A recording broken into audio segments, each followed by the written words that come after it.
Dan itu banyak ternyata di mana-mana. Jadi kasus seviral itu masyarakat di Indonesia tahu, saya bahkan di Jakarta yang jauh dari Batam tahu soal itu, Bapak Kepala BB Batam tidak tahu. Bahkan mempertanyakan ada atau tidak. Saya kecewa atas hal itu, Pak. Yang kedua, Bapak sampaikan tidak ada intimidasi. Berarti media itu salah, Pak ya.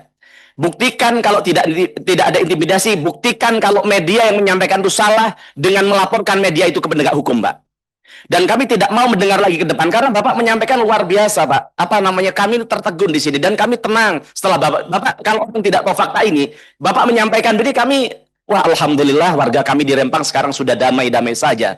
Artinya kalau kemarin ada Sukri menyampaikan hal yang sama di forum, Pak, bahkan beliau menangis. Artinya persoalan di sana belum tuntas. Nah, Bapak nanti nonton videonya dan kami tidak mau, intinya Pak, kami tidak ada kepentingan apa-apa, Pak. Bapak bisa cek, saya tidak pernah hubungi Bapak, tidak pernah hubungi Ibu, tidak pernah hubungin siapapun dari tempat ini. Kepentingan kami adalah bagaimana aspirasi rakyat bisa kami sampaikan di tempat ini. Kejadian rakyat yang kemarin sampai melakukan demo berhari-hari, artinya ada kebutuhan komunikasi yang mereka harus kita tindak lanjutin, Pak. Itu saja kepentingan kami, Pak. Maka kami minta komitmen dari Bapak, tidak hanya manis di bibir Bapak, tapi bagaimana ke depan betul-betul tidak ada intimidasi. Dan kami minta, kalau kata Bapak tadi tidak ada intimidasi di lapangan, kami minta dibuktikan dengan dilaporkan media itu, Pak. Kait dengan persoalan yang tadi disampaikan mengenai video, nanti kami akan dalami dan kita akan komunikasi lah nanti Pak Sukri, bagaimana sebenarnya kejadian yang Pak Mufti ya, kejadian dengan Pak Sukri tadi. Ya, mungkin terus Mufti ada yang mau ditambahkan sedikit, Pak. Silakan. Ya, biar puas dulu, Pak. Biar siap. Saya ingin menanyakan agar kami berikutnya tidak tanya lagi, Pak.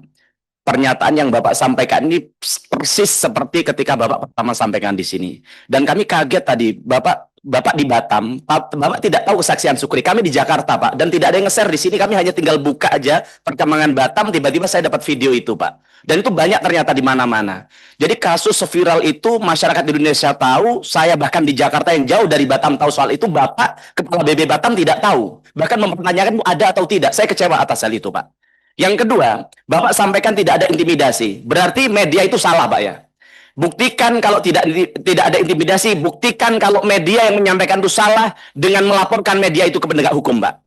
Dan kami tidak mau mendengar lagi ke depan karena Bapak menyampaikan luar biasa, Pak. Apa namanya? Kami tertegun di sini dan kami tenang setelah Bapak kalau orang tidak tahu fakta ini, Bapak menyampaikan diri kami, wah alhamdulillah warga kami di Rempang sekarang sudah damai-damai saja. Tapi Bapak ingat saat itu ketika Bapak di ini di hari yang sama kami diintimidasi di sana, Pak. Dengarkan, Pak, ini, Pak. Boleh saya tanggapin. Jadi Pak Mufti, ya. Video yang Bapak share itu kan adalah video di Mahkamah Konstitusi. Ya. Ya, jadi ada undangan di Mahkamah Konstitusi. Itu satu ya. Jadi bukan Pak, kan sudah disampaikan. Kita bisa Pak Mufti silahkan cek ke lapangan bahwa tidak ada intimidasi. Itu kan kesedihan Bapak Sukri ya, yang disebabkan kejadian masa lalu di saat Pak Amsakar dan Bu Li Claudia Chandra belum menjadi Kepala BP Batam dan Wakil Kepala BP Batam.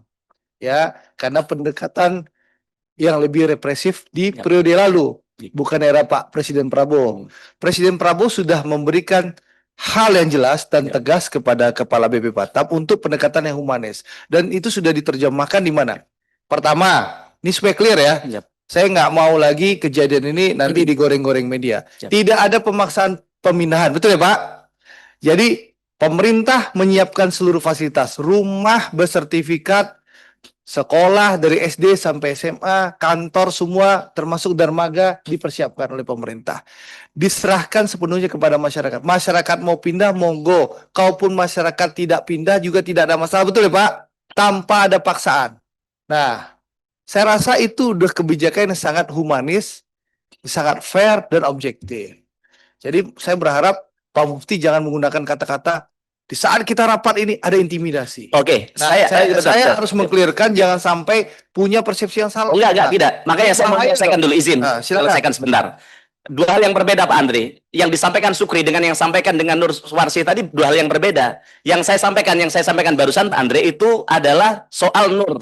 Yang dia di Indonesia di hari yang sama ketika Bapak rapat. Yang soal kemarin, artinya kalau kemarin ada Sukri menyampaikan hal yang sama di forum, Pak. Bahkan beliau menangis Artinya persoalan di sana belum tuntas. Nah, Bapak nanti nonton videonya, dan kami tidak mau, intinya Pak, kami tidak ada kepentingan apa-apa Pak. Bapak bisa cek, saya tidak pernah hubungi Bapak, tidak pernah hubungin Ibu, tidak pernah hubungin siapapun dari tempat ini. Kepentingan kami adalah bagaimana aspirasi rakyat bisa kami sampaikan di tempat ini. Kejadian rakyat yang kemarin sampai melakukan demo berhari-hari, artinya ada kebutuhan komunikasi yang mereka harus kita tindak lanjutin, Pak. Itu saja kepentingan kami, Pak. Maka kami minta komitmen dari Bapak, tidak hanya manis di bibir Bapak, tapi bagaimana ke depan betul-betul tidak ada intimidasi. Dan kami minta, kalau kata Bapak tadi tidak ada intimidasi di lapangan, kami minta dibuktikan dengan dilaporkan media itu, Pak. Agar tidak memperkeruh suasana, termasuk yang di medsos-medsos itu. Ini Kak, laporkan Pak. Itu aja sebagai bukti bahwa Bapak memang serius menangani persoalan di secara humanis bagaimana perintah dari Presiden Prabowo. Itu aja, matur nuwun. Mohon maaf, Andre ya. Ya,